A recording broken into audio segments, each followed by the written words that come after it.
Assalamualaikum warahmatullahi wabarakatuh.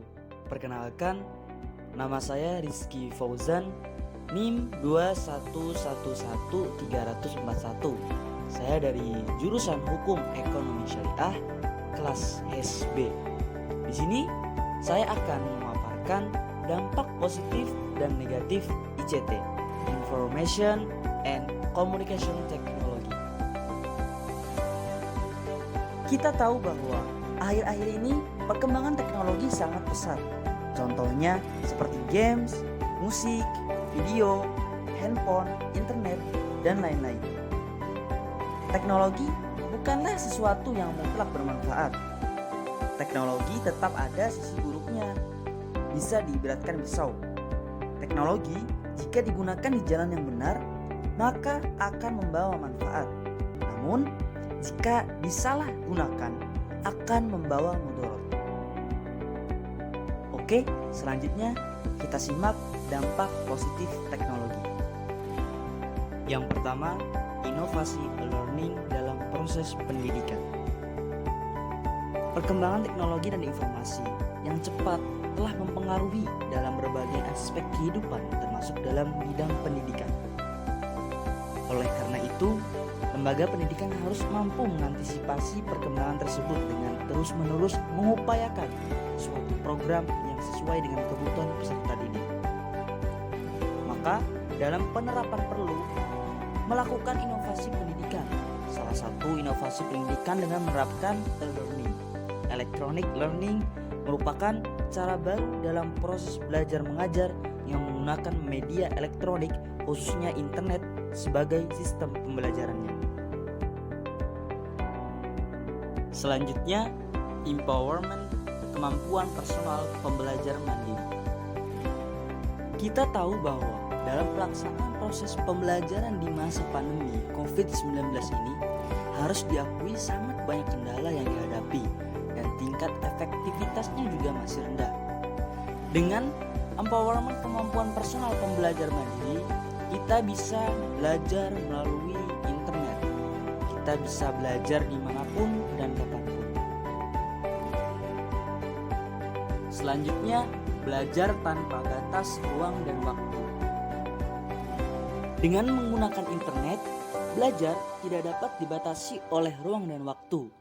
Belajar dapat dilakukan dan berlangsung di mana saja dan kapan saja. Selanjutnya, akses internet dapat kita lakukan dengan mudah dan murah. Tentu, internet dapat kita mudah ditemukan dan harganya juga murah.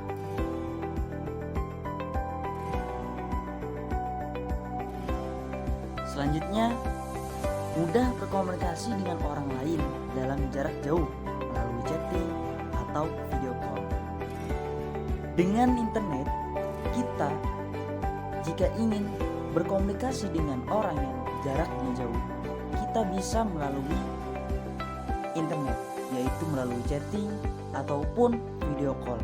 Kita tidak perlu untuk jauh-jauh untuk sekedar bertemu dengan orang tersebut. Kita hanya cukup melakukannya di rumah saja. Hal itu sangat mudah, bukan? Selanjutnya, munculnya berbagai macam komunitas di internet. Ya, memang betul. Semenjak internet itu booming, kita banyak sekali untuk bergabung di komunitas-komunitas yang ada di internet, yang ada di sosial media, baik itu Facebook dan lain-lain. Banyak sekali komunitas-komunitas yang ada di sosial media, baik itu komunitas pencinta burung, baik itu komunitas bersepeda, dan masih banyak lainnya. Dan itu kita sangat mudah untuk mengakses dan berbagi ilmu di dalam komunitas tersebut. Selanjutnya, mudah berbelanja lewat internet.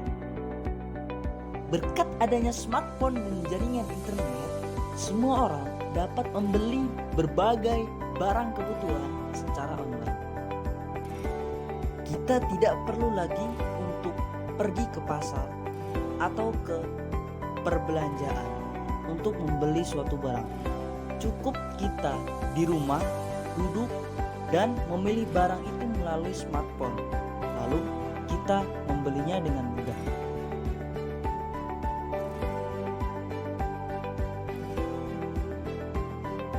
Selanjutnya, mendapat hiburan yang menyenangkan seperti online games.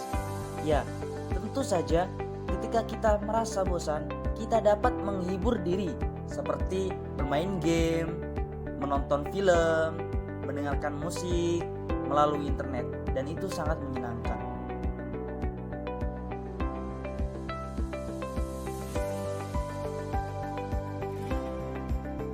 Di balik dampak positif teknologi, terdapat juga dampak negatif teknologi. Berikut ini dampak negatif teknologi.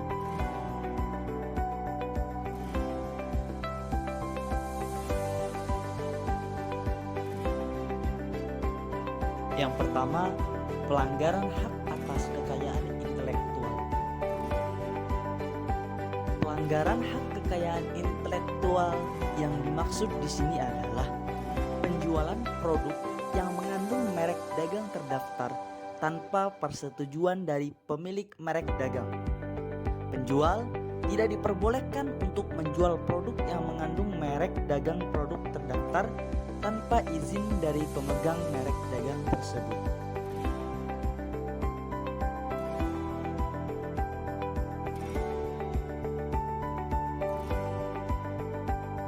Selanjutnya, maraknya penipuan melalui SMS, telepon, dan internet. Modus penipuan ini dapat dilakukan melalui berbagai aplikasi, salah satunya melalui WhatsApp. Cara tersebut dinilai efektif untuk mengantisipasi adalah dengan memperhatikan nomor akun yang menghubungi Anda. Selain melalui telepon, SMS, atau chat WhatsApp, pelaku umumnya menggunakan saluran komunikasi konvensional dalam bentuk surat yang dikirimkan berisi tata cara klaim hadiah.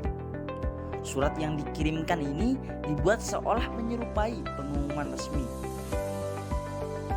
Kemudian, cara menanggapinya adalah segeralah hubungi call center pihak penyelenggara untuk melaporkan adanya potensi modus penipuan dan mencegah diri Anda terjebak ke dalam penipuan. Apabila Anda telah terlanjur memberikan informasi pribadi yang berkaitan dengan data pribadi, perbankan, atau pengiriman sejumlah uang, segera hubungi pihak yang berwajib agar dapat ditindaklanjuti. Itulah menghindari modus penipuan yang banyak terjadi di masyarakat. Cara-cara tersebut dapat menjadi acuan untuk mencermati informasi undian yang Anda dapatkan agar terhindar dari penipuan. Selanjutnya, mudahnya mengakses konten dewasa. Sudah sepatutnya anak-anak mendapat perlindungan dan perhatian lebih dari orang dewasa, khususnya orang tua. Semakin mudahnya akses internet harus diimbangi dengan penggunaan teknologi yang tepat. Selain itu, sekitar 78% anak-anak mengaku bergabung dengan situs media sosial sebelum mencapai usia minimum. Pada gilirannya, membuat mereka lebih rentan terhadap kandungan berbahaya dan kondisi ini di luar sepengetahuan orang tua mereka. Selanjutnya, munculnya penjiplakan atau pembajakan. Kesadaran tentang hak cipta di Indonesia masih cukup rendah. Hal ini bisa dilihat dari banyaknya kasus-kasus pembajakan hak cipta atau plagiarisme yang terjadi akhir-akhir ini.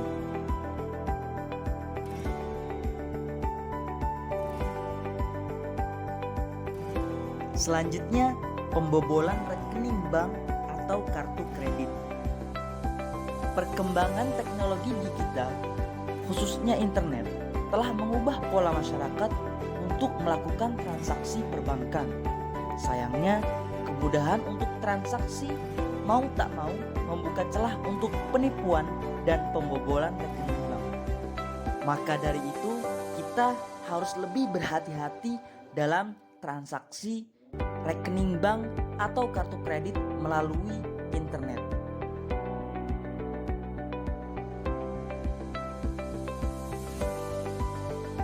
Selanjutnya, anak meniru kekerasan dari games. Pada dasarnya, anak-anak selalu meniru apa yang dilihatnya. Maka, setelah bermain game yang mengandung kekerasan, anak tersebut meniru kekerasan yang ada di dalam game tersebut melalui kehidupan nyatanya.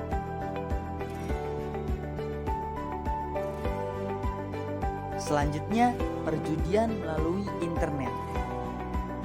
Judi memang tidak diperbolehkan menurut Undang-Undang ITE. Di samping itu, perjudian yang dilakukan secara online di internet diatur juga dalam pasal 27 ayat 2 Undang-Undang ITE yang berbunyi, setiap orang dengan sengaja dan tanpa hak mendistribusikan, mentransmisikan, dan atau membuat dapat diaksesnya informasi atau dokumen elektronik yang memiliki muatan perjudian. Sehingga perjudian melalui internet ini sangat-sangat tidak diperbolehkan dalam undang-undang. Selanjutnya, radiasi alat teknologi. Saat ini, peralatan elektronik sudah menjadi bagian penting dari gaya hidup seseorang.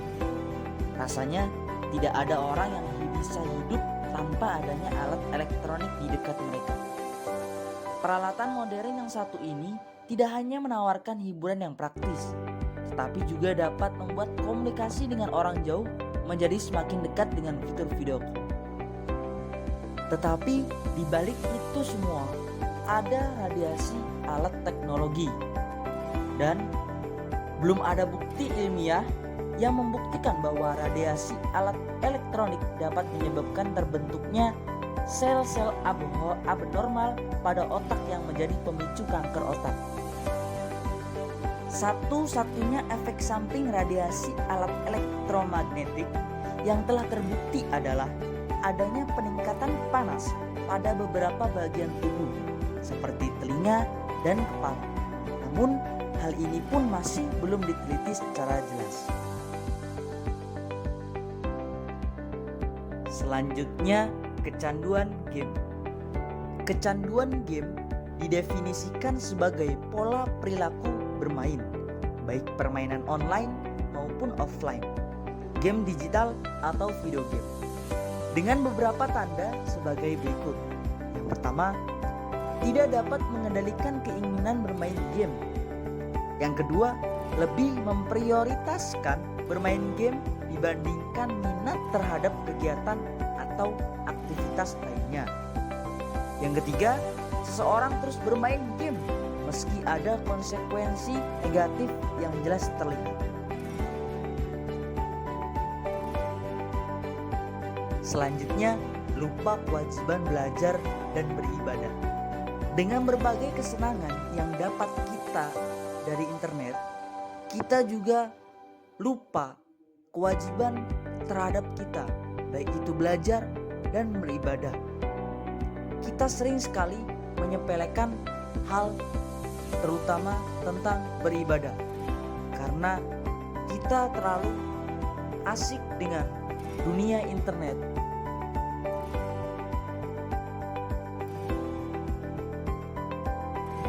Selanjutnya, penculikan dengan media internet. Pelaku penculikan anak digital akan mengambil foto-foto para pengguna media sosial dan mengunggah kembali gambar tersebut dengan akun palsu. Selanjutnya, teknologi makin canggih, aksi nyontek jadi tradisi. Hal ini sering terjadi di kalangan pelajar, baik itu sekolah menengah atas dan perguruan tinggi. Hal ini sangat tidak baik karena hal tersebut bahwa menunjukkan anak tersebut tidak percaya dengan kemampuannya diri sendiri, dan pada akhirnya anak-anak tersebut menggunakan internet untuk bahan nyontek. Selanjutnya, kemudahan pemakaian informasi untuk aksi terorisme. Selanjutnya, meningkatnya individualisme dan kurang sosialisasi. Sikap ini merupakan salah satu contoh dampak negatif dan globalisasi. Kita terlalu sering bermain PlayStation, internet, atau telepon seluler sehingga kurang peduli dengan keadaan sekitarnya. Sikap individualisme merupakan paham yang menganggap diri sendiri, kepribadian lebih penting dibandingkan dengan orang lain. Mereka yang bersikap individualisme selalu mementingkan dirinya sendiri. Mereka tidak memperdulikan orang lain dan hanya peduli terhadap urusannya masing-masing. Seseorang yang individualis tidak dapat menilai apa yang ada di sekitarnya. Yang ada hanya bagaimana dia melakukan segala aktivitasnya dengan baik tanpa orang lain. Selanjutnya, mengurangi kreativitas dan mendorong anak menjadi malas karena mudah mengakses. Dengan berbagai kemudahan yang dapat di internet, kreativitas anak-anak menjadi turun. Karena dengan mudahnya anak-anak mencari sesuatu, itu semuanya ada di dalam internet. Nah, itu tadi penjelasan atau pemaparan dampak positif dan negatif dari ICT. Selanjutnya, upaya mengatasi. Yang pertama, masyarakat harus diberikan pemahaman tentang cara menggunakan teknologi informasi dengan baik dan tidak melanggar etika, sehingga teknologi informasi dapat dimanfaatkan dengan semestinya. Yang kedua, pemerintah harus membuat suatu peraturan yang tegas terhadap setiap pelanggaran pengguna teknologi informasi yang merugikan orang lain dan negara. Yang ketiga, memperkuat nilai-nilai agama di keluarga, masyarakat, dan negara. Agama memiliki aturan dan norma yang bila kita laksanakan dengan sungguh-sungguh akan dapat mengatasi dampak negatif kemajuan iptek.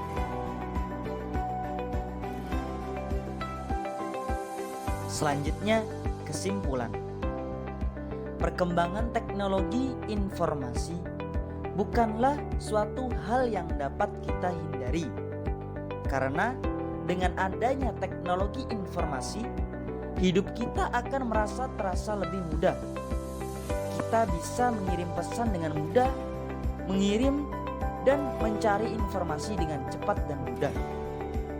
Namun, di balik semua kemudahan tersebut, kita harus memperhatikan nilai, norma, serta etika dan apa saja dampak baik dan buruk dari teknologi informasi.